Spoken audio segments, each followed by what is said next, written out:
আসসালামু আলাইকুম গাইস, কেমন আছেন সবাই? আশা করি সবাই ভালো আছেন। আজকে আমি দেখাবো আমাদের আগে যেখানে গ্রাম ছিল। তো আমরা মূলত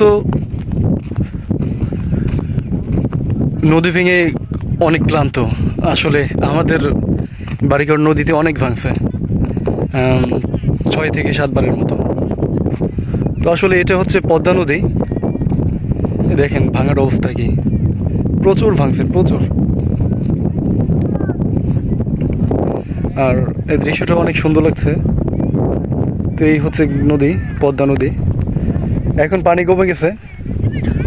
তো ওই চর দেখতেছেন না,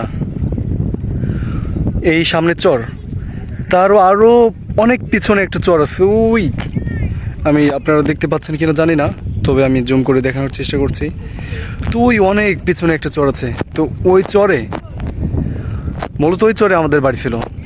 তো ওইখান থেকে ভাঙতে ভাঙতে আমরা এখন আস্তে আস্তে আস্তে আস্তে আগাইতে আগাইতে আগাইতে আগাইতে এই যে গ্রামগুলো দেখতে পাচ্ছেন না সামনে, ওই সামনের গ্রামে আমরা এখন আছি।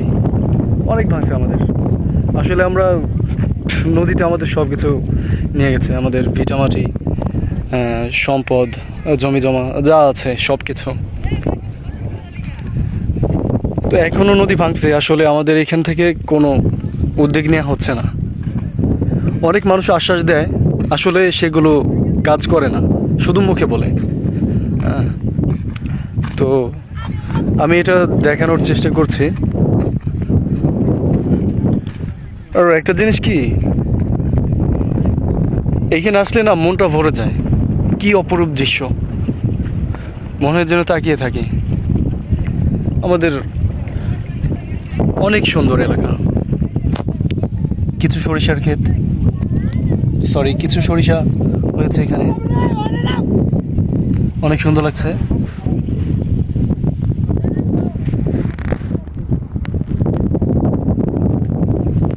আসলে গ্রাম বাংলার দৃশ্য দেখলে মন জুড়িয়ে যায়। আর যেটা যারা দেখেনি তারা কখনো বুঝবে না। আমরা হয়তো এখানে বাস করি, আমরা দেখি, আমাদের অনেক ভালো লাগে। আর যারা দেখে নাই তাদের তো অনেক ভালো লাগবে।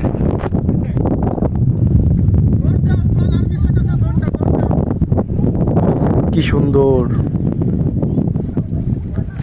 আর নদী ভাঙছে যারা, তারাই বুঝবে নদী ভাঙার কষ্টটা কি। দেখেন কি ভাঙতে ভাঙতে কি হয়েছে। ওই সামনে বস্তা ফেলাইছে। তো বস্তায়, ছোট ছোট বস্তা ফেলায় কোনো লাভ নেই, ভাঙবে। আবার যখন পানি আসবে তখন আবার ভাঙা শুরু করবে। ভাঙিয়া কি হয়েছে, এখন পানি কমে গেছে, এর জন্য ভাঙা বন্ধ হয়েছে। কিন্তু যখন আবার বর্ষাকাল আসবে তখন কিন্তু আবার প্রচণ্ড ভাঙা শুরু করবে। আর নদী ভাঙলে যে কি অবস্থা হয়, অনেক খারাপ লাগে, অনেক।